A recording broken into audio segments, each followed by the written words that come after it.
Hey guys, Totagon Plays here, and we have prepared something very special for everyone. So, with me today, I have a very close friend. We're like brothers, only closer. That has recently hit a pretty big mark, I would say, in the Edison scene. Really quick, I would just like him to go ahead and introduce himself real quick. Hey everybody, my name is Homam Jamal. I've been playing Yu-Gi-Oh for a long time. I quit for a while, but I came back for Edison, and I've been playing Edison for a couple of years now. And me and Totagon are basically childhood friends, along with the rest of the OC duelists. Yes, we go back a long ways. Shoutouts to Super Special Awesome Cards, right? Yep. And so, what is it that you have done? Hold on. What is the mark that you have just recently made on the Edison scene? Last weekend was YCS Anaheim Ultimate Time Wizard, and I entered with a deck that I like to call Teva Fish, or it's just a variant of Fish OTK. And I went first in Swiss. It was 9 rounds. I went 8 rounds undefeated, and then I got down paired on the last round and lost. But I was still first in Swiss. Right, which would make sense because you were undefeated all 8 rounds, and then losing the pair down at that point, I would argue, would still place you first in Swiss, right? Given the tournament brackets. So that's like an insane achievement to make, first of all. So Homam ended up getting top 8, which is insane because this deck, I would say, is very... It's not looked on as like, you know, a Blackwing or a Vayu Turbo. It's not something that's very meta. People would probably put Fish OTK maybe like tier 2 or rogue status. So I think it's finally nice to showcase like another individual outside of James showcasing a spin on the deck and also finding success with it. So huge kudos to Homam for doing that. So really quick here, let's go ahead and showcase the top list. And I mean, like, right off the bat, right? This list is insane. It's so silly. Can you explain what is the point of Teva? Like, I remember when you showed me this card, I was like, dude, this guy's memeing so hard. Like, this isn't real. Yeah, I remember that. That was like almost a year ago. I was talking about how good this card was, but so Teva is basically a monarch. It's 5 stars, so you're required to tribute 1 monster for it, just like a monarch. It's a light, it's a warrior, 2000 attack. But his effect is when it's tribute summoned, and it is a trigger effect, so it can get pulling the rug. But when it's tribute summoned, your opponent skips their next battle phase, and that's like really important for the total game plan of this deck. Because basically your strategy for this deck is not really to turbo out the fish, it's more to control the pace of the game and the situation of the duel until you're ready to safely go off with the fish. So you play tons of stall cards, including 3 copies of Teva, Threatening Roars, Wapkus, 1 Fader, 1 Gores, along with, like, you know, the Frog Thinning Engine, some Array of Breeds, and it kind of just all stuck together into this really powerful deck. Yeah, is the whole idea with the Teva that you loop this back to your hand with Swap Frogs? That's like a really strong option. Since I play 3, I feel okay just summoning it if I need a turn by my opponent, but if I'm put in a situation where it seems like I need more turns, draw the fish or draw a Heavy Storm, I will start looping it. And when you start looping it, they have to take care of the Swap Frog before they stop the loop. So even after they stop the loop, you still have 1 more turn with Teva to normal summon. So it's something I did pretty often in the tournament, loop it with Swap Frog. Yeah. And so what was the decision to pivot from what I would argue, I guess, is like standard before this, going from like, I think it was like a couple Kaias, some soul exchanges, the enemy controllers, going from that type of list where, you know, you kind of play a different type of control strat where you crack off the heel of your opponent making a push, Like what led you to like I'm guessing you tried that out and then you didn't like it as much as this, or so like how'd you go from that to this? Yeah, absolutely. So, yeah, you're right. When I first started playing Fish OTK, I did play a cookie cutter version that played maybe like some Caiuses or some Light and Darkness Dragons and some Econs and stuff like that. But after testing it for so long, Fish has always been known to not be consistent. It's always been known to like be an OTK deck. It's pretty strong. You can do strong synchro plays, but the consistency was really why it wasn't like a top tier deck. So I spent the last year kind of optimizing the deck list to the very card. Honestly, there's like no room left in this deck if you want to make any modifications. You'll even notice that I'm not even playing 1-for-1, which is crazy to some people, but it's actually the right decision. And we can get into that. Yeah, I'm actually curious about that. I just completely widened my eyes just seeing that. I'm like, there's no 1-for-1. You're right. Yeah, and I'll tell you the reason right now then.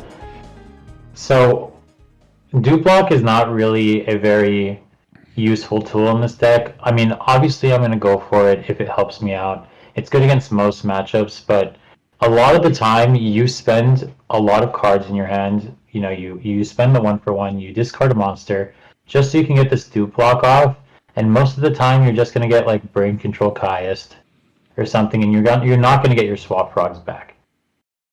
And that puts you in a really tough situation when you're playing against this deck, because it's almost essential to always have a Swap Frog in your hand, either to loop Teva or it being the second summon for your double sack for Fish. So, if I did feel like I did want to bring back 1-for-1 in this deck, but instead of going for Dupe Blocks, I feel like I would just summon 2 swaps and bounce them to my hand at the end, depending on the situation. But Yeah. That's the main situation. If you want to go off with the Fish, you need to have multiple cards in your hand to do the crazy, ridiculous synchro plays, and 1-for-1 actually demotes that. It actually gets rid of cards in your hand, and then if they end up dealing with the Dupe Block, which most people do nowadays, you're actually back a couple of turns, which is really bad for this deck. You want to go off with the Fish and have a couple cards in your hand. Being in those situations though that many times made me make the cut. Yeah, I can totally see that.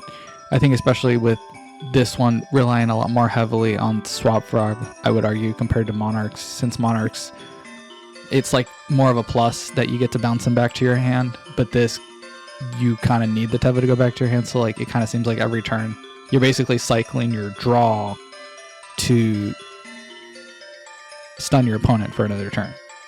Yeah, it actually stuns your opponent and is a +1. Yeah. Because the Treeborn comes back. Right. So you waste 0 resources. Yeah. So it is just this. It seems like it's a continuous cycle that you can keep doing. Whereas the 1-for-1 into the Dupe Block it's a one and done. It's a nice deck thin if you pull it off. But you almost make it sound like you can still you still have the deck thins. It's just one card less consistent to do so. Have you noticed anything with not 1-for-1 in Fishborg? I don't know if that's a common thing you had access to before. Yeah, so honestly, this deck can do some Dream Frog shenanigans sometimes when you get desperate and you get pushed into a corner and you have to do it. But the biggest utility for Fishborg being in the graveyard is actually having that extra special summon to double sack for the fish. Because Treeborn could come back, you can discard a card for Fishborg and double sack for the fish. So that utility is pretty good, actually. Yeah. To get that from the deck into the grave, which is great, yeah.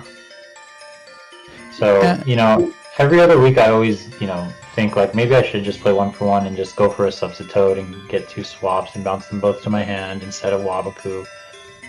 So that's probably something I can explore again. I've always been thinking about it. Yeah.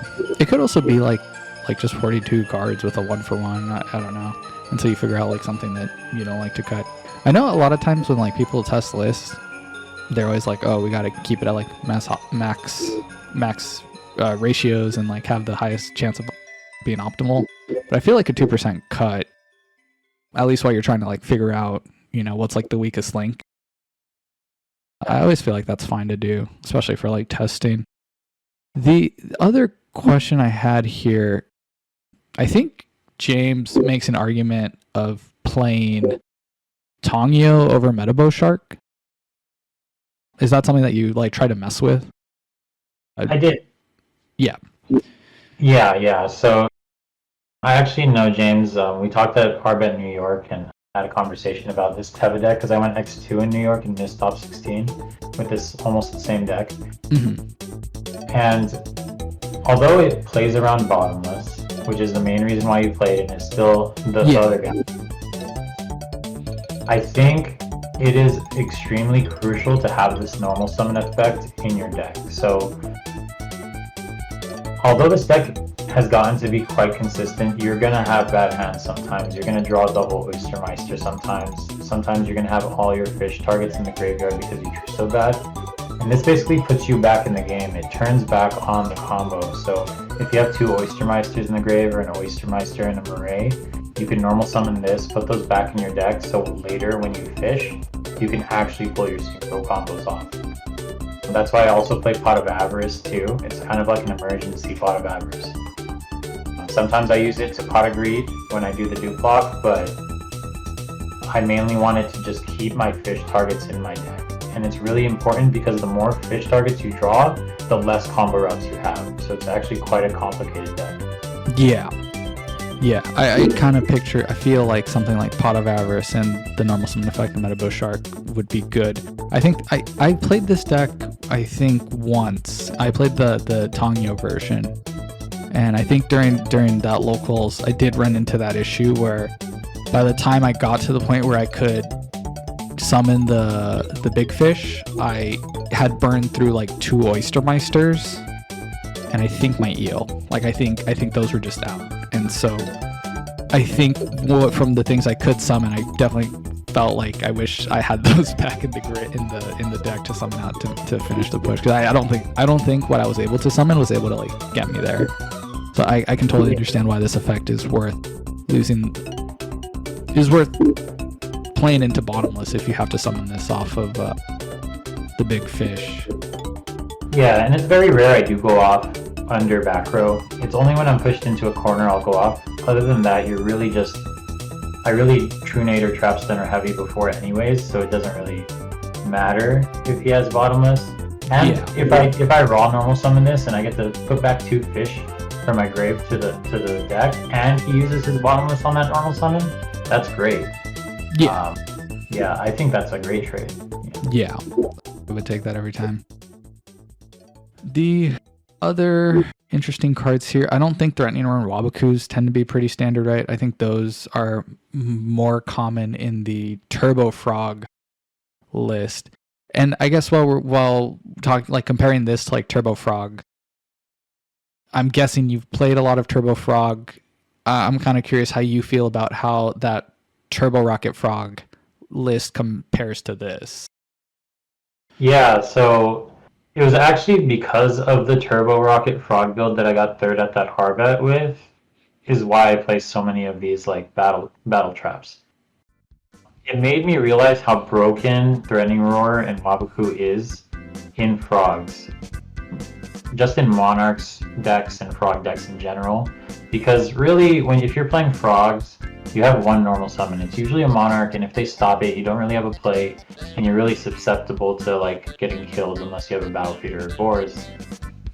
And since deck Debbie is so common nowadays, this is basically the perfect answer. If they like counter your play, you can just set a Wabaku or set a Threatening Roar, and just hope, and then just try again next turn. You know, it's actually not that bad to -1 because Treeborn comes back. You might get a Monarch out the next turn and stuff like that. So I realized how broken it was, and then when I started moving to the stall game with this fish deck, because it used to be that standard cookie cutter turbo version, I realized like the Tevas weren't in, and then once I finally added the Tevas in, these actually became much better cards because you can actually extend your Teva loops with Threatening Roar and Wabaku. Because they can't kill the swap, right? Exactly, right? So if you have a Teva on the board and you draw a swap frog, you can normal summon swap, bounce the Teva, set a Threatening Roar and Wabaku, and you're in the loop.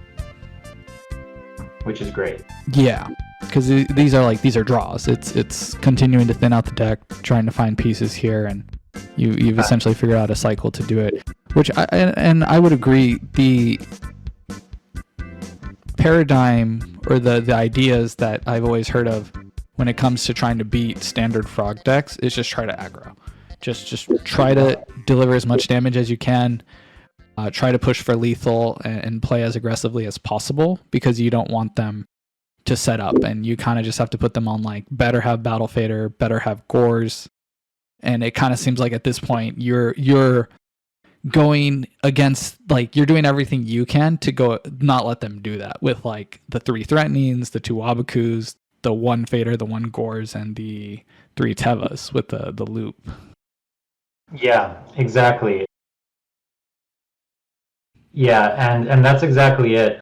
That's usually how I end up losing my matches, is if they realize that they need to aggro me as quick as possible. That's actually how I lost my last round of Swiss, unfortunately. Damn. And I mean, top 8 I just lost because, I drew triple Oystermeister and he drew Black Whirlwind both games, so it was kind of a landslide in top 8, but... Yeah. I think it's kind of cool too, because it's like you lost it with the point where it just doesn't matter. It just absolutely not matter. Like, you can take the L there, and it's like, who cares? I'm still gonna be first in Swiss. I'm still gonna like make top 8 here. Like, I'll take this L. That's fine. Yeah. Super sick. Yeah, I mean, Threatening Roar and Wabaku are chainable too. You know, like and the big thing about, like, so if they MST it, it's a +1 basically. I mean, it's not a +1, but they just can't attack, and they just wasted their MST. But another great thing about this is it baits them to go aggro, so you can Colossal Arm Mirror them, right? So, like, they'll set up this giant board, they'll have a bunch of monsters in attack mode, and then they'll attack for game. They'll Threatening Roar that turn, and then you'll clap back, summon the fish, and just Colossal Arm Mirror them for game. So it helps with that situation too. It actually baits your opponent into getting those big monsters on the board, so you can Colossal Arm Mirror. Yeah, which I think is super sick. So the other cards I'm seeing here, I feel like they're pretty standard. I feel like double Gold Sark is pretty standard. Moray is standard. The Frog package is standard. Some people play 2 Oystermeister, but I think it's just too important to play 3. I don't even cite it out. Mm-hmm. Like you said, once you draw those 2 Oystermeisters, your combo potential just drops dramatically. Yeah. So it's okay to draw 1 if you play 3. Overall, as far as like the side and extra here, would you say that these are like fairly standard, or did you take some creative liberties here to play things that aren't typical in like Frog? Yeah, absolutely. I can go over the ones that aren't typical. So this deck loses to 3 cards: Vanity's Fiend, Arclord Christia, and Herald of Orange Light. Yeah. And Gladiator Beast, I guess. And that's kind of what you can base this side deck on. There are splashes against other matchups like Amaryllis and the Frog Mirror. Mm-hmm. So, like, I can go straight through it. So 2 Snowman is pretty standard in like a lot of Frog builds. Those go in against Hero Beat, Gladiator Beast. It goes in against Black Wings going first. Deck Debbie is such a problem that I don't even side in any. I side out everything because I just think I'm gonna get Deck Debbie turn 1. The Kaises are also Vanity's Fiend outs, and the reason why I say they're Vanity's Fiend outs is because you can just set Wabaku, set a monster, and just sack for the Kais. Kais also just like damages your opponent sometimes. Like, for example, they're not expecting to just lose to Caius on turn 1, and instead, like, they're expecting to get big fished, so like they'll set a monster and pass, and then that turn 1 Caius basically wins me the game, which happens a lot. Caius also counts as an MST as well. You know, I could just summon the Caius just because I want to get rid of a back row, so next turn I can fish you, which happens a lot as well. Right. Possessed Dark Soul is not standard at all in the mirror. The mirror match is very slow. The opponent's gonna block you 100% of the time, because you're stalling out until you can kill them. So they're gonna block you, and then the moment you draw this card, it's your block now, right? You steal all their monsters, and now they have to deal with your wall. You buy more turns, so it's actually quite a good card. Yeah, I really like Possessed Dark Soul. I'm kind of surprised we don't see it as much as we should do, but it does seem like if your deck struggles against Duplock, it feels like a really good side card to just play and kind of deal with it. Not to brag, but Duplock actually isn't a problem for this deck, but this does help with the matchup mid-game. Yeah, that's crazy. Yeah, Dark Death Spirit, that's another... I mean, a lot of people do play it for Amaryllis. I also play it for Amaryllis, but only because I want to get rid of Titanial, because Titanial negates Armory Arm, if you didn't know that. And a lot of my plays involve Armory Arm, so that's why I play Dark Dust. 2 Book of Moon is pretty standard in Monarchs and stuff like that in Frog decks, but you activate it during standby on their vanities to bring back your Treeborn. I did this a couple times in tournament. I Book of Moon my own Treeborn during standby, brought back the second Treeborn and double stacked for the fish, which was pretty crazy. Yeah, what the heck? Yeah. MST is for the decks that only set 1 back row, like Monarchs, Amaryllis sometimes, right? Burials for Kaiku, DD Crow, and Soul Release decks. Brain Controls for Vanity's Fiend. My Body as a Shield is actually for fairies. It's for specifically Herald of Orange. I just have one in my hand, and when I go out with the fish, I just make sure I have it in my hand so they don't Herald of Orange me. That's so funny. That's so funny. Yeah. I would not have guessed that. I was like, yeah, for like the Blackwing, like Hero Beat, your control decks. Yeah, they do go in those matchups too. Well, yeah, 2 of my bodies going second against Blackwing, and 1 goes in going first. Yeah, it's just I would not have guessed that utility for fairies, but that's so 5-head. Like that's like the only interaction you have in this deck. I played against fairies, and holy shit, is it miserable. Yeah, it's like you can't you can't interact with Herald. Like that shit was so painful. When my friends play fairy against me and I summon like a Teva and the Herald of Orange Light hit, I'm like, you lost the game. What are you doing? Like, you know what I mean? Yeah, like you should have saved that for the big fish. Yeah, exactly. So it's like a big problem, so that's why those go in. And then Deep Prison Mirror Force, more Vanity's Fiend outs, but also for Christie as well. Right, right. You need your like flood monster stopper, like something just to stop them from. Yeah, because I think this is like a hot take, but I will say Game 1, I think this is the best deck in the format. Game 1. Damn. Game 2 and 3, it's like A- tier deck. A what? Yeah. A-2 deck? An A- tier deck. Oh, like, yeah, because you're severely disadvantaged. Yeah, because it's actually quite miserable dealing with Vanity's Fiends and stuff like that. And you have to draw the outs. I have a lot of outs to it, and I was ready this weekend, but it is pretty miserable once they have a Christie or Vanity's Fiend on the board. If you notice, I don't think I main a Christie out. So if you summon Christie on me Game 1, I go directly to Game 2. So. Yeah, so you're basically saying like Fairies isn't a real deck. If it's real and it does what it does, then we take it to Game 2. Yeah, exactly. Just take the L. Yeah. I see. Yeah, would you say that like what are like this deck's like hardest matchups? Yeah, Gladiator Beast is probably the hardest. Okay. There are situations, and I've done this before, and I've beat Gladiator Beast, but you can loop Teva and they cannot have a battle phase the entire game. Right. Which happens, but in terms of pacing, you have to draw a Threatening Roar or your 1 Battle Fader on turn 1, or you're behind already. So it's like, so there's a chance. Yeah, there is a chance, and there's also a chance with Fairy. I mean, in the Card Addiction Top 8 playoffs, I lost to Fairies in the semifinals, but I took him to Game 3. He summoned a Shining Angel, and then I just killed him immediately. Damn. So, yeah. So both matchups are winnable, but those are my 2 worst matchups. Normal Blackwing is 60-40 their favor. Game 1 is 60-40 my favor, but Game 2 and 3 is 60-40 their favor. I see. Yeah, Vayu Turbo is 60-40 my favor. Lightsworn is 90-10 my favor. No way. Oh well, yeah. Actually, no, I believe it because you have the threatening roars, the Tevas, the Wawakus. They're probably like decking out. Oh yeah, yeah. It's not like if you're trying to stop my fish, that's not what I'm trying to do to you. Like when I'm playing against Lightsworn, you know. Yeah. I've been in so many situations where they're like 4 cards away from decking out, so they have to double stack for their gores, and then I just Colossal Army Arm the gores. Like. Yeah, I can see that. I can actually see that being super miserable for them. Yeah, Hero Frog is a. Oh, sorry, but I just want to say Hero Frog is like a 70-30 my favorite as well.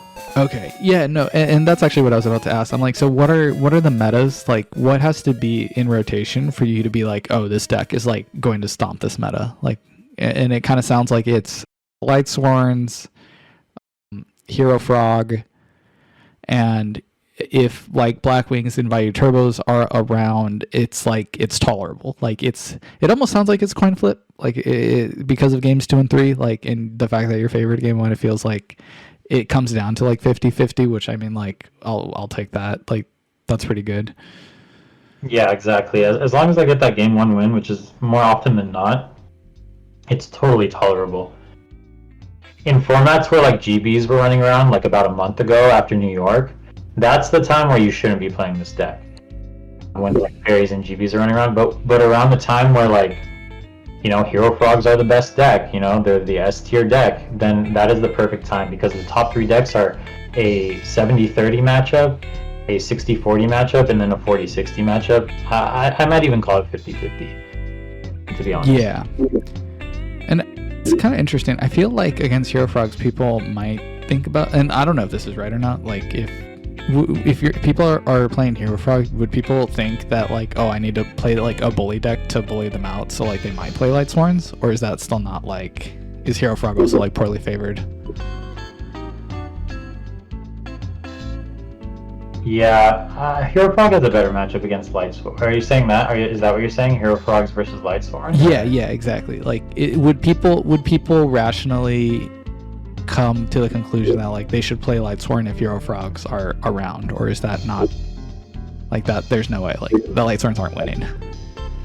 Yeah, no, I think against normal Hero Frogs, I think Lightsworn is slightly unfavored still, Okay. but it's not as bad. It's not a 90-10 matchup. It's more like a 60-40 matchup. Okay. You know what I mean? Yeah.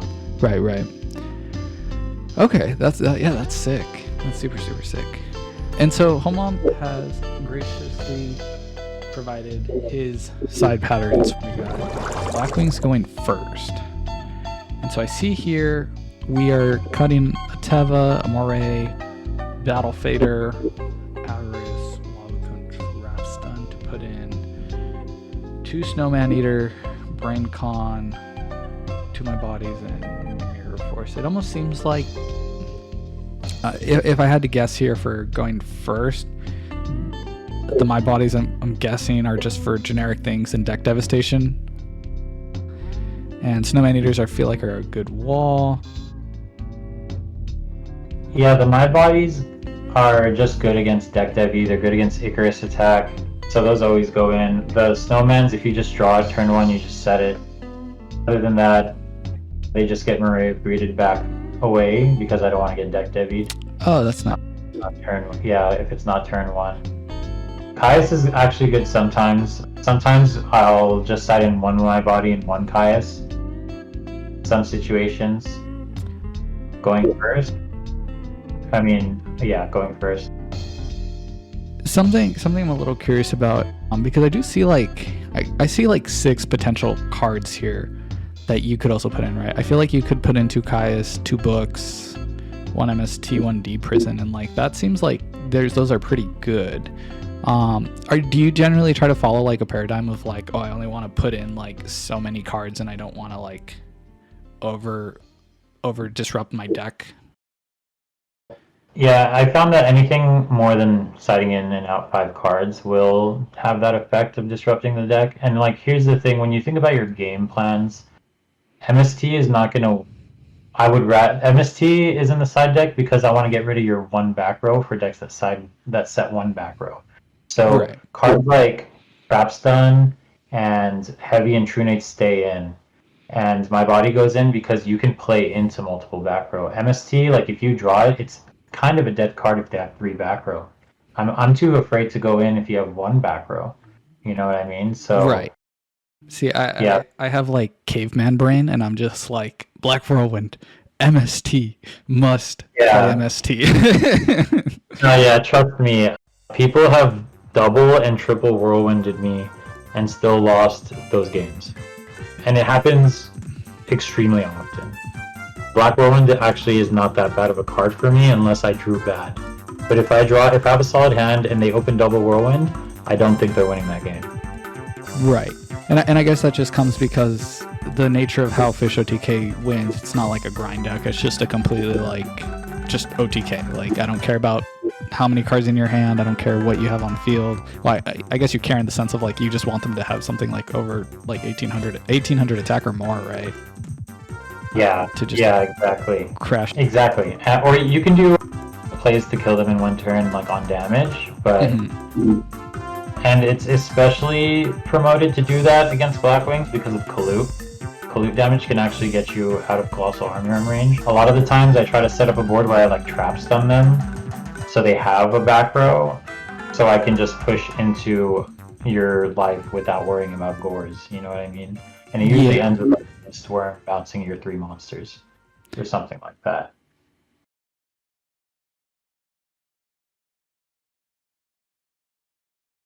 Because I feel like Trapstun's like just another way to just end the game, right? Like you just feel like 3 is like a good number or 5 with the 2 gold sarks. Yeah, sometimes it's actually quite hard to win the game when you draw too many back row hate cards. So like drawing like heavy True Nate Trap Stun My Body is actually very bad. And like if you're gonna activate a Trap Stun, you're gonna win the game that turn. So you technically don't need more than 1 Trap Stun in your main deck. Or more than 1 True Nate or more than 1 heavy. Yeah. And the reason why and I side into my body, so that's one reason why the 1 Trap Stun goes out. And my body gives you more versatility because if they do have 1 back row, you can for sure play into it unless it's a judgment. You know what I mean? So too many back row hate cards will make this deck less consistent. So and the deck is pretty tight. I don't like siding out Moray of Greed at all, but I have to do it sometimes in tight situations like this. And like I said, sometimes 1 My Body goes in and 1 Caius goes in. And stuff like I agree with that sentiment. Like when I play decks with Upstart Goblin, I know there's like a general convention of like, oh, you can just make the Upstart Goblins your side cards, but it's like, I think if you can find a way to like include the Upstarts alongside the side cards, that's like the best situation, because now you have a 37 card deck with like your side cards versus like you're playing 40 card deck with your side cards when you were like previously more consistent. So I do agree where it's like if you have to cut your cards to go up to 40, it's like better to do that than to just automatically like, oh yeah, I just don't want to think, so I'll just take out the Upstarts for now, you know? Yeah, and Trap Stun does take 1 more turn, right? It might be too late to play deck heavy. Right. And you always keep my... And then here we have going second. It's pretty similar. What's like the big difference here? It's actually the exact same. It's just put into Caius going second. Yeah, so Snowman, I wouldn't say is absolutely useless going second, but you know, if they summon a Blackwing and set a couple back row, and you want to set a monster and set something else, so you're gonna get Icarus attacked, or you're gonna get deck debuted on your draw phase. And if I just have a hand with like 4 frogs and 2 snowmans, and I get deck debuted, the game is basically over. Instead, if I get deck debuted and I have a Treeborn frog in my hand and 2 Caiuses in my hand, the game is not over by any means. Yeah, you know same for like Fishborg Blaster too, right? Like you can kind of worm your way out of it, like you get plays. Exactly, right? Fishborg Treeborn could still come back if you do it during draw phase, during the standby, and I could just sack for Caius that turn. So when people know I'm playing Fish, they do go for the turn 1 deck devi. They do go for the draw phase. Yeah. They definitely do. Yeah. And that's why I also play my body. They do it on draw phase, and I could just Well, you also have to have something on the field. Yes. Usually I do though. Yeah. Yeah. Which I think is kind of normal. I think the normal, like, especially when I play Sabers, it'll be like, oh, I want them to summon the Rescue Cat, or I want them to summon like a full Helm Knight or something. Like, waste their normal summon, and then I'll use the deck Devi. So that does make sense. It's very rare that people will just like do it within the draw. Just normally because I think it's just like general greed. My body also beats oppression too, you know. The deep sea fish is on the field when it's like that. I made that connection with my body when I saw it when you put it in against the Blackwing deck and I saw it for the going first list. I was like, oh, that actually is like really clever because then you can just discard a card, they go oppression, you chain my body, so it's like a nice catch-all for that too. So it's super, super clean. But my body's really for the 1 for 2 if they Icarus or deck Devi, because like I can totally bait them, right? I can set 2 back row and then like let them Icarus and just activate the my body from my hand. So yeah. So yeah, I think this is pretty solid. So it's like going first, you want Snowman Eaters. Going second, you're more prone to deck devastation. So like put in some Kai's so that you play better into deck devastation virus, and then you still keep the same 6. So that's super smart. Yeah, the deck is so powerful that you just the side is really just to, I guess, like have a game plan for the worst case scenario. You know what I mean? And then here we have Vayu. So here you're talking about Teva, Vader, Gores, Moray, and Avarice. And instead you play 2 Caius, Braincon, Mirror Force, and Deepers I'm actually surprised about. What's up with, like, why those ones? So, I mean, some Vayu players actually started playing Vanity's Fiend now. But it's also for Fossil Dyna as well. Yeah, and I mean, Deep Prison's not terrible against Vayu. You can remove their arms wing and their back a couple turns, you know. Caius, you can just put them back a turn, and then you'll have enough time to like fish them later. Yeah. If you're able to Caius them early. So that's really why I don't think the like special summon hate is as bad in Vayu, and the matchup is a little better. So you have a lot more lenience on like setting in more outs to like attacks. But mostly for any deck that like brings in like special summon hate, I'll just take out the Battle Fader and Gores. I really don't want to be in a situation where I'm sitting on a Battle Fader or Gores and they summon a Fossil Dyna and kill me, you know? So hand traps are getting worse and worse. Which I see there's my caveman brain showing, because I'm like, oh, Mirror Force Deepers and bad against Caius and Raiko. I'm not gonna put those in. Oh yeah, if they're smart, they should have sided up the Raikos if they're smart. Yeah. And so for me, it's like, oh, I see this kind of like, oh, that's cool. Because I do shit like that where it's like, oh, I'll take them out because I'm like, oh, they're gonna get blown up by so much of the Caiuses and Raikos. So like, what's the point of these cards? I want stuff that can engage with those cards, and then they summon a Vanity's Fiend or a Fossil Dyna. I'm like, oh, shit, like I'm fucked. So it's like a reverse punish of what they normally do, and it's like that's a good catch. Yeah. I mean, I think I caught myself in some situations putting a Book-a-Moon in because it is a little bit more versatile, but yeah, sometimes it's just better to get rid of the monsters. Yeah, that was the other curious thing. I think you get more value out of the Deep Prison Mirror Forces, because I hate book against the Vayu Turbo decks. I think the only thing I want to book in that deck is like a Caius, so I can attack it with like Full Helm for Sabers. And like everything else is just like miserable. Like I don't want to flip Raikos back down, or they're usually just monster face down. So it's like, what are you gonna do? Like the book's pretty much dead. Yeah, I agree completely. The book is more prevalent in, you know, decks with a game plan of setting in like 3 Vanity's Fiends, like frogs and stuff. Yeah. And so the next one of the harder matchups, we have Gladiator Beast, and so prior you were like, yeah, I don't like to go above 5, but I'm guessing because of how poor this matchup is for you, it's like, well, we gotta adjust a bit more than normal. Absolutely. Here. Yeah, so I don't necessarily go in thinking I'm gonna lose, but I go in sacrificing a lot of my sacrificing core concepts. Like I take out both. I mean, Wabuku is terrible against Gladiator. It's a card you don't want to play against them. Yeah, and like Gores and Battle Fader are not good. I mean, Battle Fader is good sometimes, but I mean, Chariot is a card, and then Yeah. they'll side in more hate. So I'd rather have trap cards that stop them, get rid of the monster. I could bring Control their Glad so they can't Chariot me. I could Book a Moon their Glad when they attack, or Book a Moon their Glad so they can't Chariot me. And then Snowman is obviously a great card. Yeah. Again, You see, I really like the decision to play these cards for their universal application. Like, you're playing cards that deal with like your worst thing, right? Being a monster flood like Christia and Vanity's Fiend and Fossil Dyna, but you also understand it's like, well, you don't want to play something like Smashing Ground over these two cards because you understand that like Gladiator Beast is like a harder matchup. So like you now, by playing these two cards, you get a wider, you get to hit more problems. yeah, absolutely.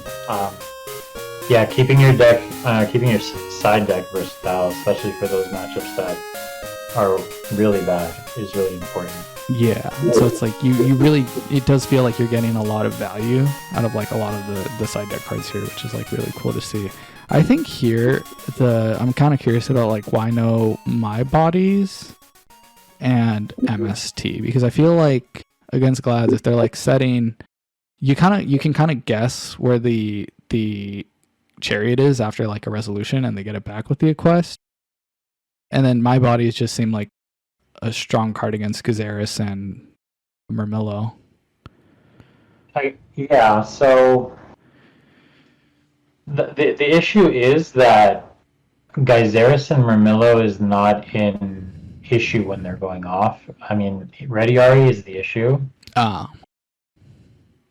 So I have no problems with my opponent popping my back rows and stuff with Geyseris and Bestiaries and Murmillos. The main problem is just like removing all my Treeborns with Rediari. Like if you pop my Duprog with Murmillo, I'll search for a swap prog. If you Geyseris into my back row, I'll threaten and stuff like that. So I personally did not feel that those cards caused me trouble. It's more like it's more like yeah. And I guess there is some argument if you stop the Geyseris right there and you kill it with My Body, it's the same thing, but it's too specific. Yeah. So that makes a lot of sense. Or an interaction that doesn't make me lose the game. Right. That's super clean. Yeah, I feel like it's kind of easy to understand why Glads are very favored against you, so it does make sense that you choose to take out the cards that you do for that matchup and to help improve it. I really do like the diverse application that you're doing to hit multiple decks with like those cards. It's very, very clever. Up next here we have playing against Frogs. Frogs here. Go ahead. Yeah, so for Frogs, they usually have 3 Vanity Fiends going in, so Poison Battle Feeder immediately go out.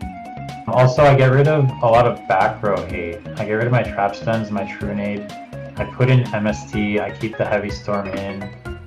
Usually because, although they do set 1 back row, and it's not every time, I still have the Unifrog, so I can still take care of the 1 back row, right? And I also have MST and Heavy Storm, and if I need them, I can Sark for them. So I feel like I do have enough back row hate for the Frog matchup, and even then, the Frog matchup, my opponent usually feels safe under Duplock or Duplock and a Substitute in defense, but the truth is it's still game if you have a monster in attack mode, which is crazy. The Possessed Dark Soul too, you can kind of just wait for something like that, like worst case if the game grinded out like not in your favor. Yeah, exactly. The Caiuses are also for Vanity's Fiends as well. Right. The Caiuses also help me with the Duplock stuff if I need to get rid of it. But with the cases, I usually don't need to get rid of it. Yeah. Book of Moon, Vanity's Fiend, Brain Control, Vanity's Fiend, Mirror Force Vanity. Matchup is quite good, and even if they have a Vanity's Fiend on board, I usually anticipate it and have a Threatening Roar or Waboku set, so I have counterplay. I'm kind of surprised that you decide to keep the Heavy Storm and Unifrog in, honestly. I think when I was playing this deck, I was always like, these cards aren't going to do anything, so I always take them out. I never take out Unifrog because there's actually an interaction in this deck that you do a lot that is very crucial, and it's very simple. It's a very simple idea, but you'll understand why it's so good. Usually I just normal summon Unifrog and attack, and I pop a back row, and then because I play Waboku and Threatening Roar, I'll set a Waboku and Threatening Roar. They'll know Waboku and Threatening Roar is set because like they've seen it before, so they won't set a back row because they believe that Unifrog is not leaving the board,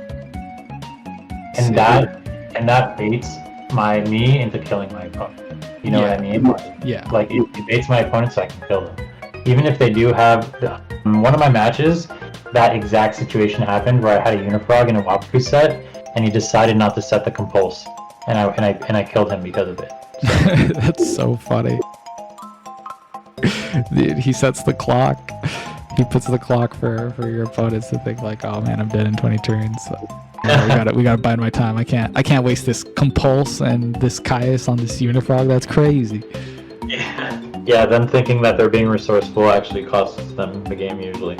Yeah, because it's like you don't really have much in the mirror match. Like you don't really have a lot of these like Raigeki breaks and compulses. Like these cards, you're mainly saving them for wider pushes, right? Like you feel like you're gonna lose to a Colossal Fighter, so you're not gonna want to commit a compulsory to Unifrog. So you're probably like less likely to set it and put it up against like them having backer destruction versus like just waiting for a bit more of a setup to come like from your opponent to, because I think what happens is like you feel safe because it's like I'm not committing any monsters to the board.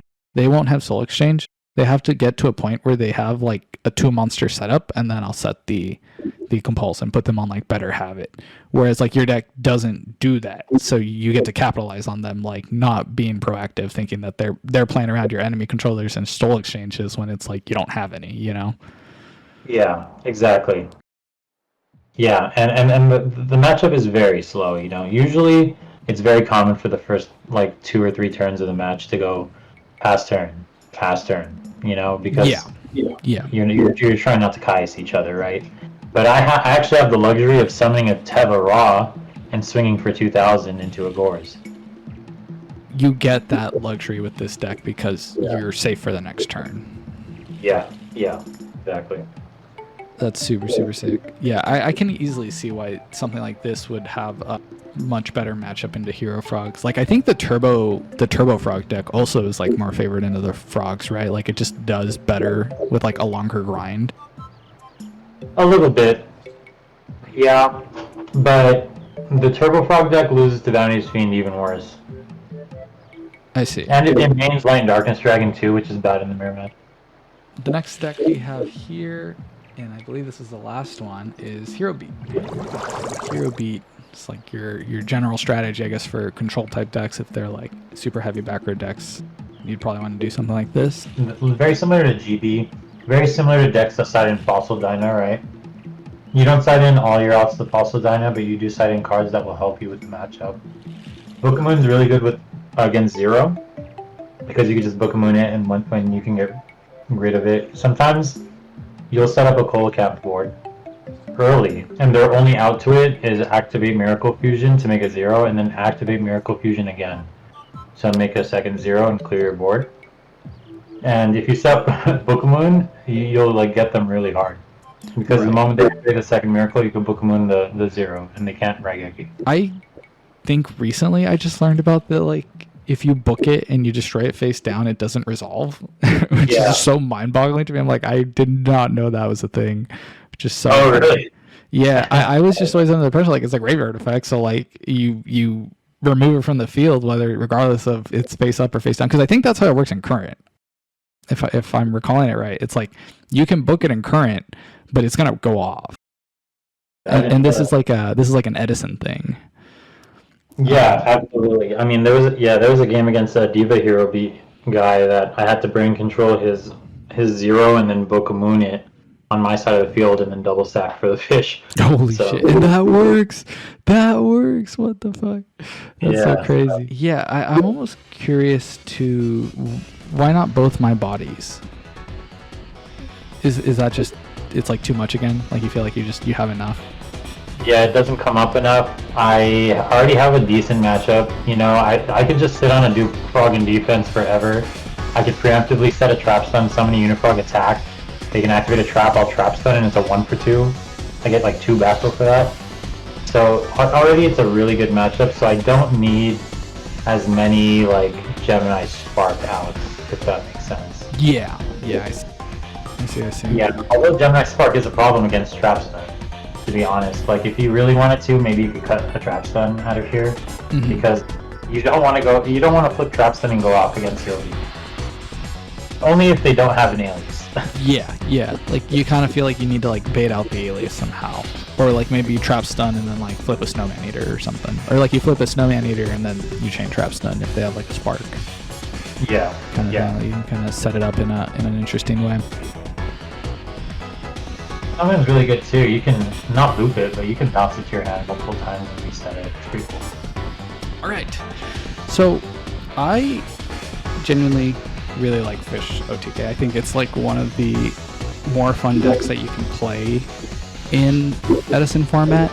So, and I'm also not very knowledgeable with this deck. Like I think when I played it, I kind of realized like, wow, this deck is going to take me quite a bit of time to learn and try to understand how this deck plays. So I wanted to jam a match with you real quick on Dueling Book here and see if I can pick up some tricks and then show everyone, you know, how to correctly pilot this deck, because this deck is also going in a completely different direction from like what I am familiar with like Frog Heroes and the original Fish OTK deck. So let's go ahead and jump into a match and try this deck out. Yeah, no, it's great. Sometimes it could be stressful. Sometimes you do draw too many fish and you gotta like pray. Like it's really tricky because when you draw these fish in your hand, a lot of people would think like, oh, I just got a set to stall, but you actually need to like take a couple of hits and hope you draw Murray in those situations. It's kind of like Dragon OTK where you have to like know what the bad hands are and how you can play out of them, if that makes sense. Yeah. So right off the bat here, we are going second. We have a Moray with, like, I would say this is a pretty banger hand. Super banger hand. If you draw a Substitute or a Swap Frog, he's playing the Magic Con deck. The Magic Con deck. Oh no!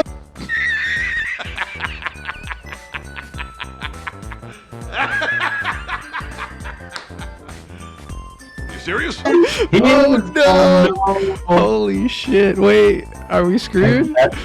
We're in trouble, I think. Hold on. We're not in absolute trouble, because I think we're put in a situation where we need to try to put yourself in a situation where you can raw double stack for the fish and go off under back row again. So I think you pass and then you take a hit or something like that. Do we risk sending threatening or just pass? Let him just take a turn, try to kill me. Maybe just set the threatening. Yeah. It doesn't seem like a very aggressive deck, so I feel like we can go into the next turn. Yeah, I'm afraid of Breaker. This deck plays Breaker and Kaiku, so we need to set him on. Yeah, exactly. Yeah, this deck plays Breaker and Kaiku, so we gotta hope we draw Duke Frog or something, or a Treeborn, or I mean swap. Yeah.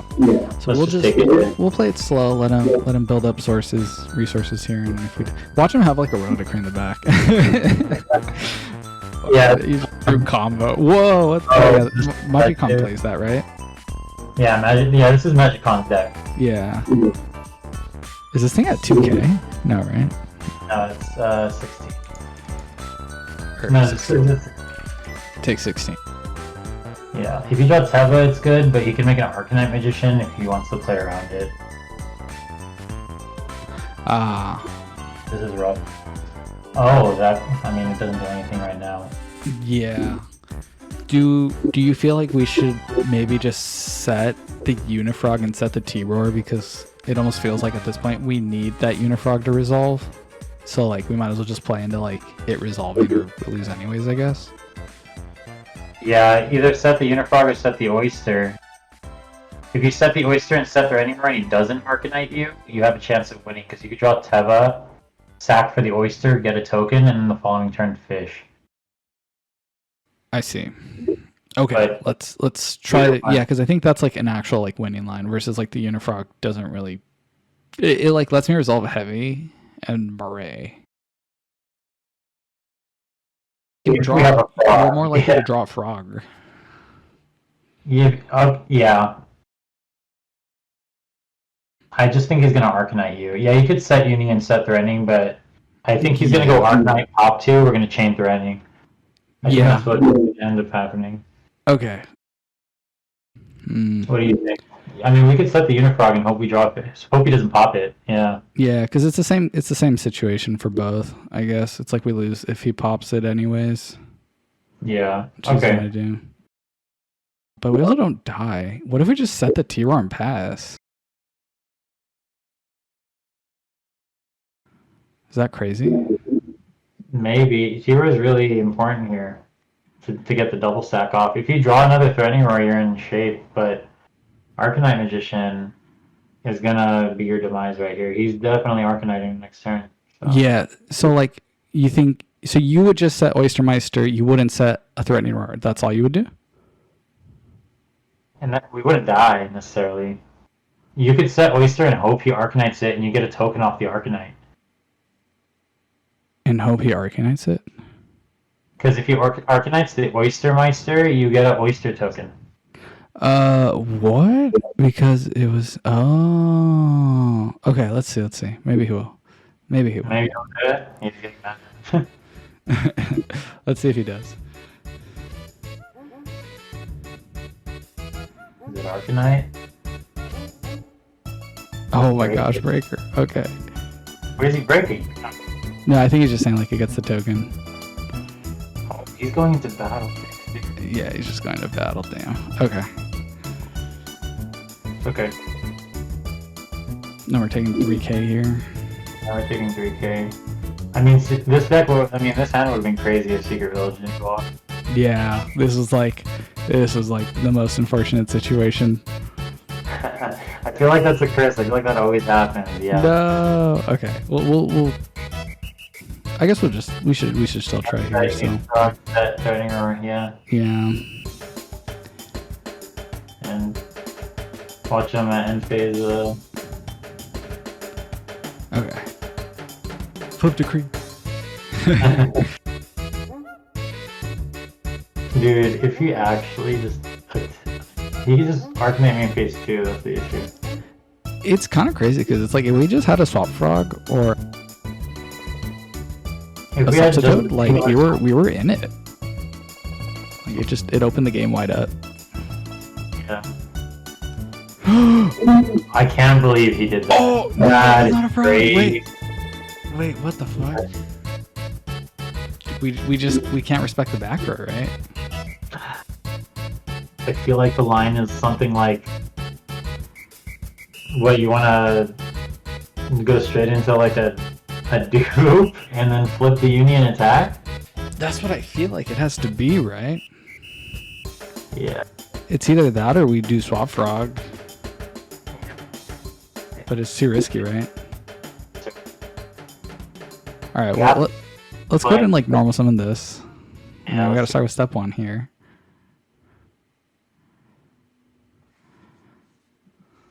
And then we'll like do a thumbs up. That's spy set. And then we'll do like prio.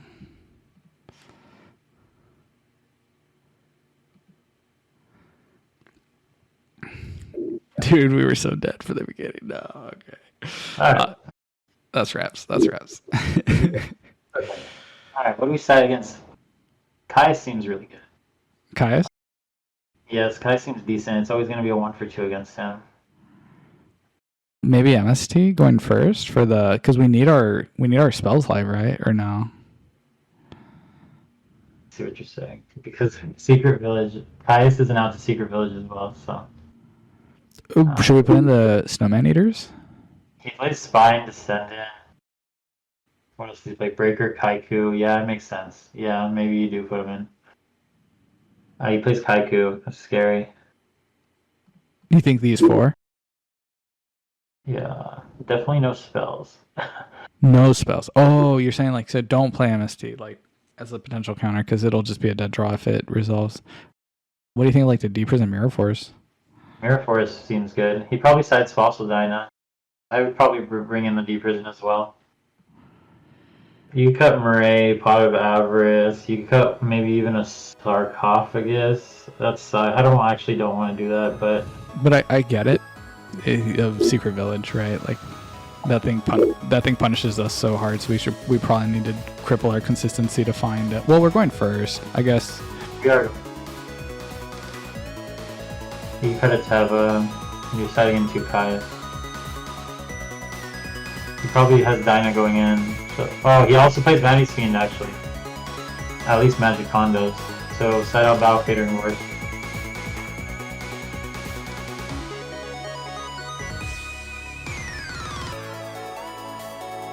You could not side in.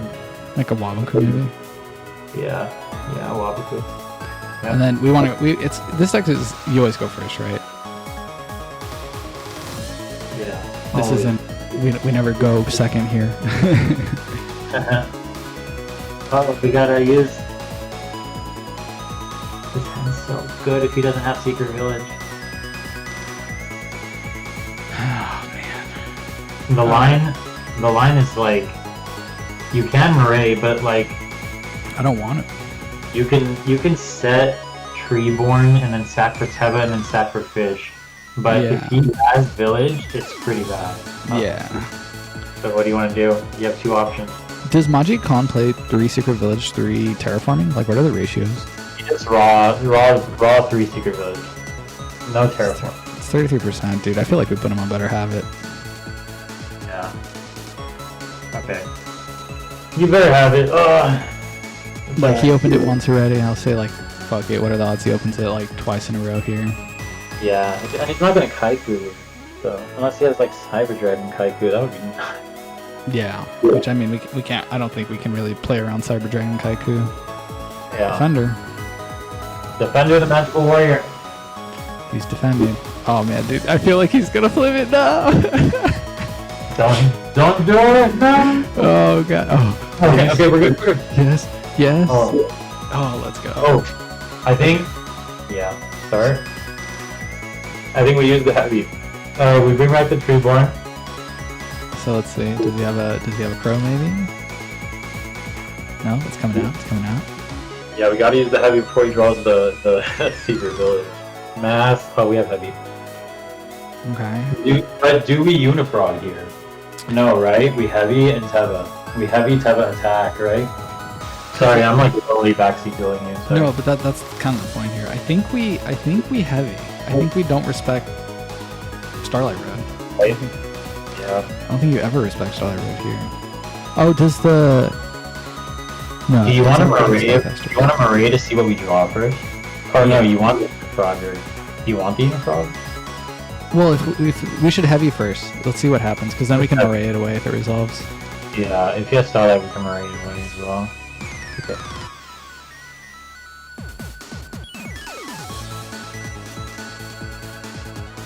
That's fallen. Let's go. Okay. Wow. That's All right. crazy. So now here we should just moray the Unifrog and the Treeborn away, right? Yeah, Marie the Unifrog and Treeborn, and then you're probably going to be... Oh, you might draw Kai's here, so this might be good. Let's see.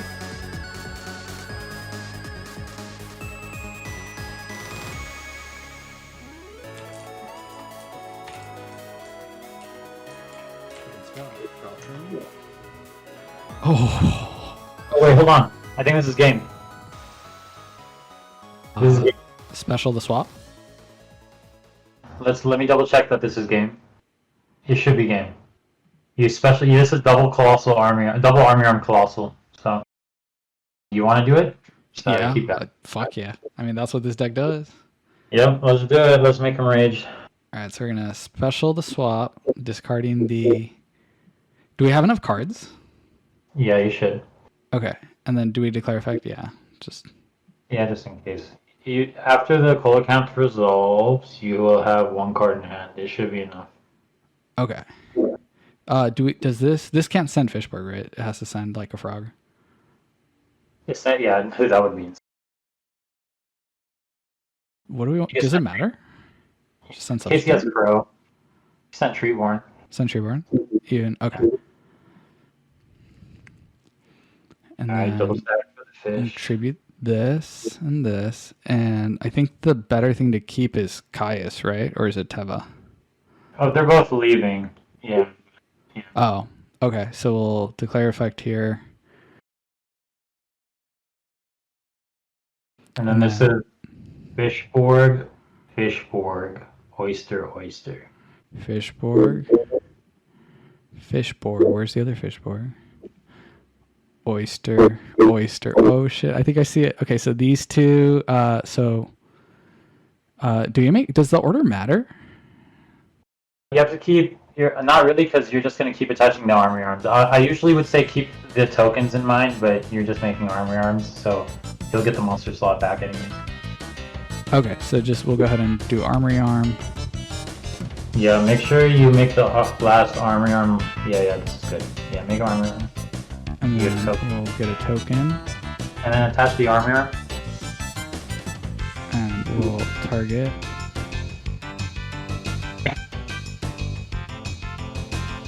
And Yeah. I'll go ahead and move it.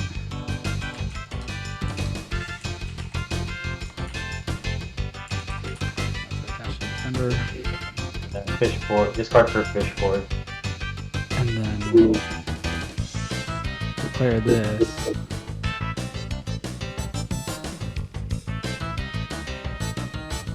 And then we make Colossal here. Yeah, you can make you can make Colossal and then the last army arm with whatever you have on board. Okay, so we just go Colossal here. And then this. And the armory arm. Declare.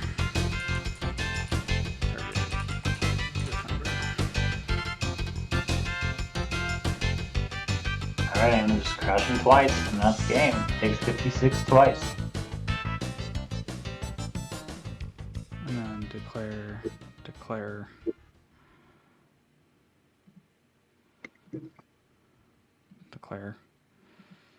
And then how much do we take from that? It's It's 56. No, how much do I take from that though, just so that it's like understood? 800.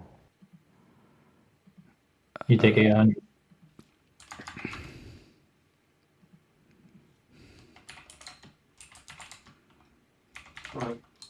Yeah.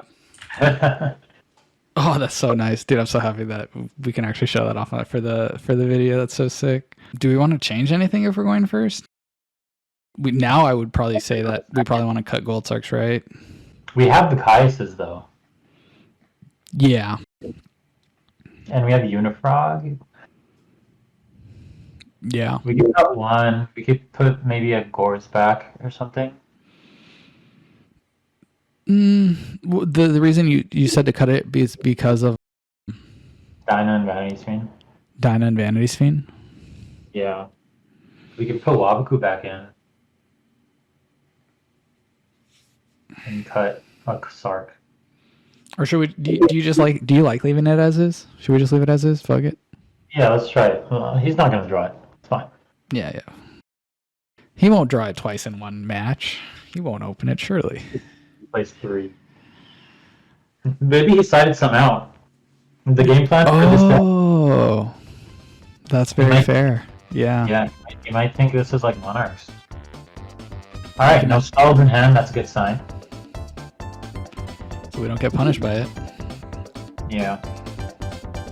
If he sets a monster, it's Spy, and we don't want to set the Snowman Eater because he'll just descend it.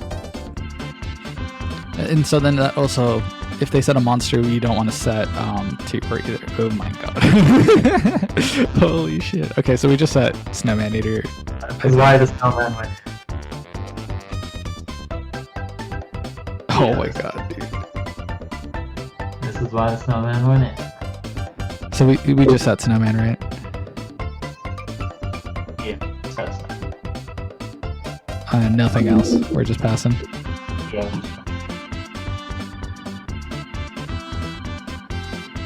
Dude, what the fuck? This deck is like Floodgate Turbo, man. It's crazy. Oh shit, not the Gemini Spark. Okay. Oh, easy. Okay, so we flip here. We'll declare. I'll target the Kaiku, right? Absolutely. That's Colossal Army Arm food right there. 1900 attack. Easy.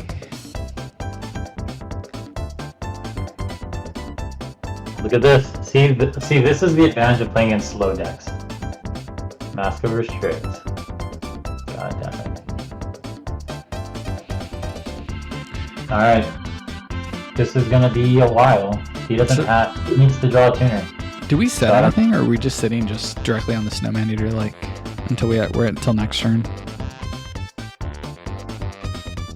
Yeah, his best play is Psychic Commander. Is probably his best play. Oh wait, no. We can't. He's gonna Gemini summon, right? Oh, what does that do? It makes him gain attack. So I should set the Treeborn then, right? Yeah. It's a decent way to get some recursion here. That's kind of annoying. Huh? Yeah, we need to find trap. We need to find trap stun, which I think is a good thing that we kept both in. We can't even start for trap. He had it. It's so crazy. But we're chilling. It's all good. Yeah. See how? Yeah, this is value. Oof. So here, I think we just pass, right? Yo, yeah, but like we need to start thinking about our game plan when things start going south. We can make an 8-star monster at some point. I don't know how much that will help us, and it'll probably lose to a back row, but yeah, we can make it a synchro at some point. Yeah. We need a tuner though, or how do we do it? We need. You have to like set row Swampiel, set Threatening Roar, and then summon Metabush Shark and make an 8. Set eel? Yeah, I mean, I wouldn't do it this turn. I'm just saying, like, when things go bad, we gotta start thinking about making an 8-star. Yeah, like how do we get there? I see, because you set roar in that. I see. Oh Yeah, my god. And he's using an effect here to pop? Oh, it keeps putting a counter on him. I see.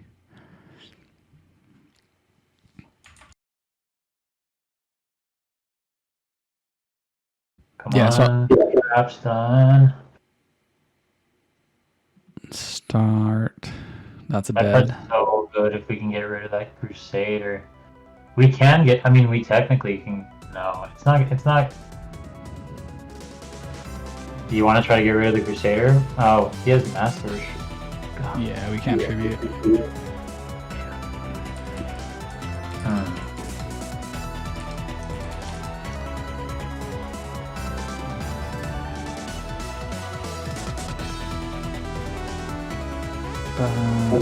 Okay, not sure good.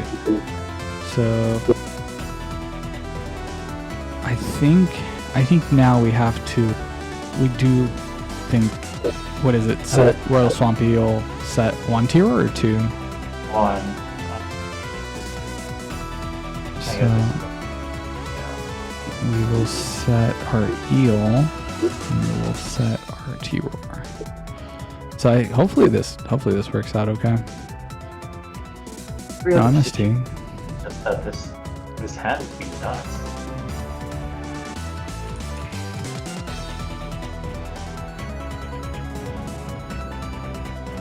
Okay. Yeah, other situation that sounds to be crazy.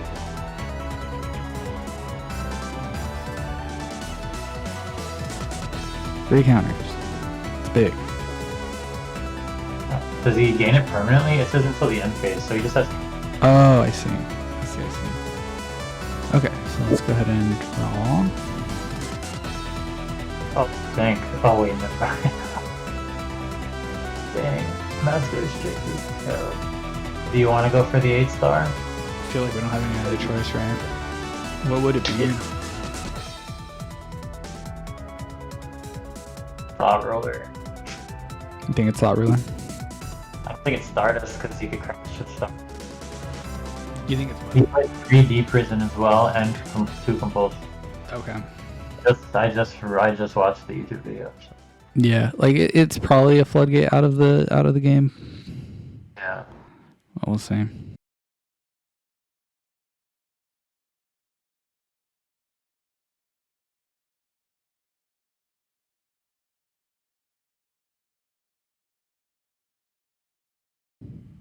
If it's Dude, compulsive, why is the Magic why is Magic Con like the crux of your life, man? I don't understand.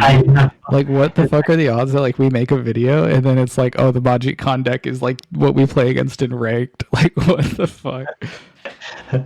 I know, right? He's haunting me, man. You can't escape him, dude. Okay, so we're gonna try to synchro for 8, and you're saying we play the odds with Thought Ruler. You think it's bottomless? If it's bottomless, it's Stardust, but like even then, Deep Prison Compulse beats it. So like it's a lose-lose. I think Thought Ruler beats more cards, but I think he probably has both answers. So I think Thought Ruler. Yeah. He plays multiple Deep Prisons and Compulses.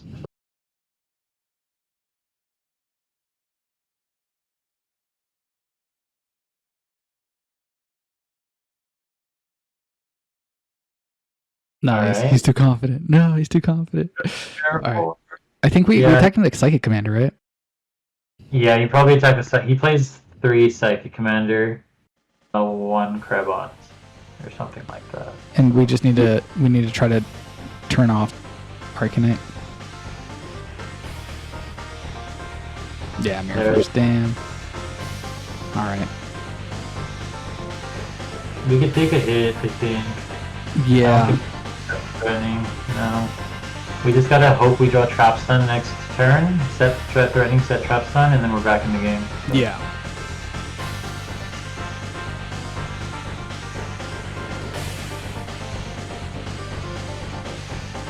It's crazy how this deck just shuts down all of our cards. So is this thing buff right now? Okay. It's at 25. Yeah.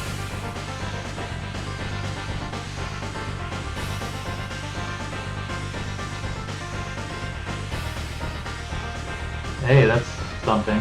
Yeah, that's something. He probably has Deep Prison, but something. Yeah. I feel like it's... Oh, you're not going in standby? Oh, To shit. get the... Yeah.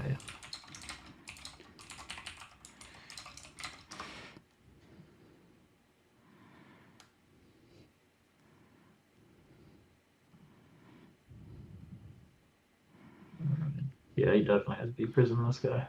I'm happy that people aren't like as crazy if you forget something like that. I still do that, and because I don't play frogs that often, I'll be like standby main, and then I'm like, fuck, I said standby main. I hate my life. Some guy in tournament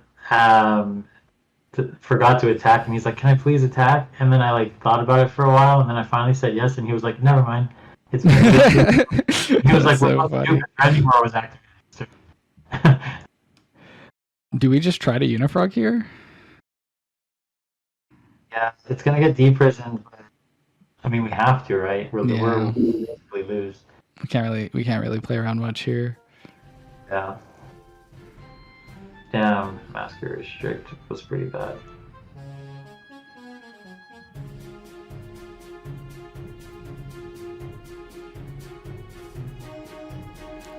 Yeah. Damn it. Oh, that's not. Oh, shit. That's not bad. Wait, what? Okay, so that goes to hand. He takes 400? Yeah. But I don't get he to pop. You don't get to pop. Okay. He still takes 400 though. Okay. Or you have to attack directly just to replay, I guess.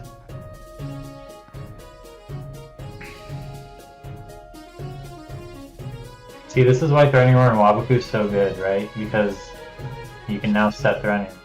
So, like, we just try again. Yeah, I mean, you just try again. And the way we try again is we have to normal summon the Treeborn.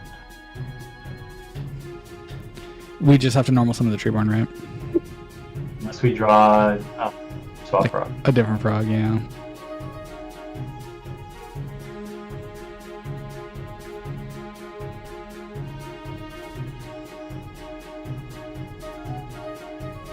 Oh, man. Maybe this Dude, it's so funny because also didn't you like play Majid Khan at like the Arbet like in the top cut? Yeah, I also played him at YCS Anaheim like 2010 or 2012 and lost to him in top cut at YCS Anaheim. Oh my gosh, dude. He's your kryptonite. He's your kryptonite. Oh my gosh, dude. It's so. Dude, I hope he watches this and he just laughs, dude. I hope he just looks like, what It's the funny, fuck? dude. I hope he's flattered that I know every freaking card in his deck. Oh.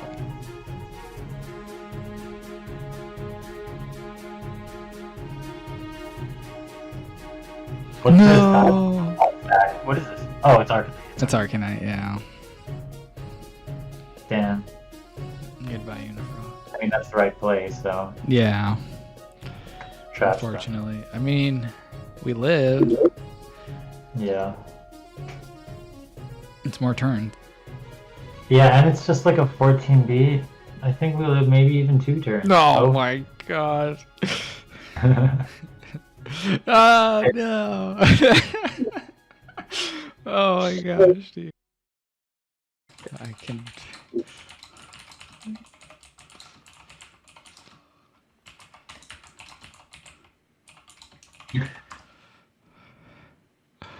Oh my gosh, that's so funny. Oh, wait. Oh, yeah, never mind. We don't have anything to swing. I think it's just set this, right? Yeah, maybe. I mean, he might. Maybe you set the tree. Do you think he'll pop it if we set Treeborn?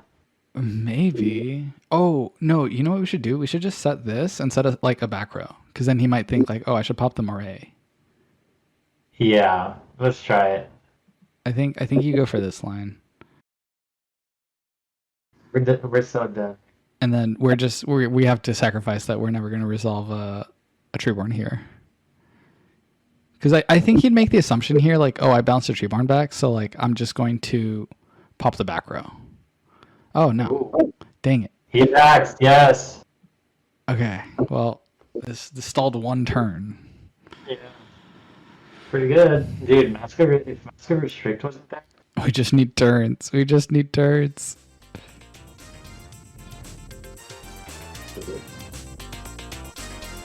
Yeah, Secret Village really messed us up. It wasn't even the Secret Village. Oh, he probably wants to like pop me in case too. Okay. He can't beat 2 walls, so I think we just set this, right?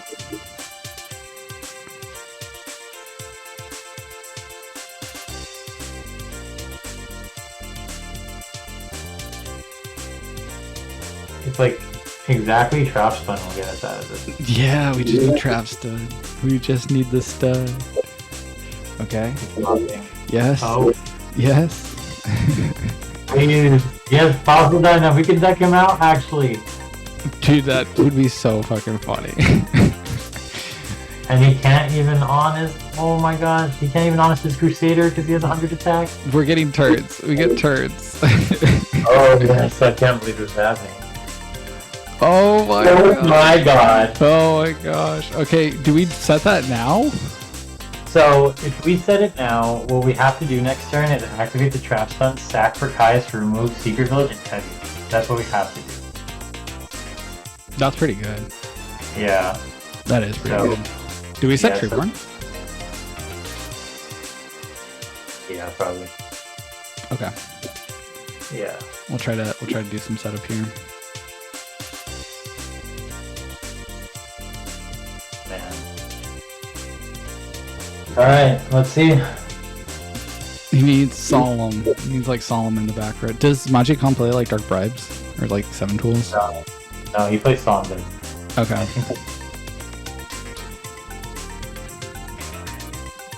Do we still have a Marie in the back row? Yeah.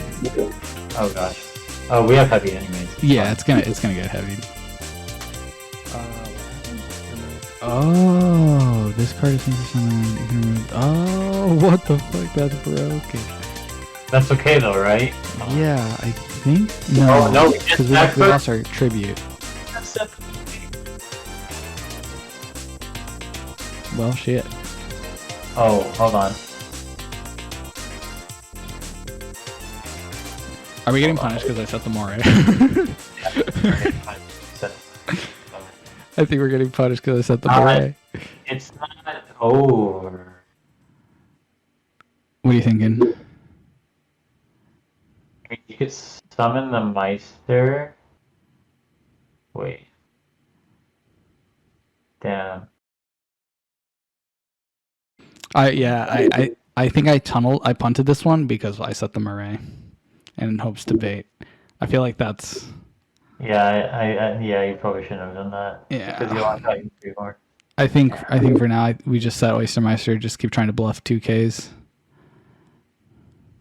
Can he swing over it though? Can't you just summon the oyster and swing over the diner or something? I can try, yeah.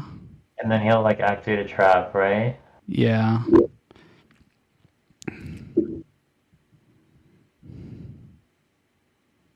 Yeah. Do you trap stun? Hold on. Oh, should I? I don't know. What do you think?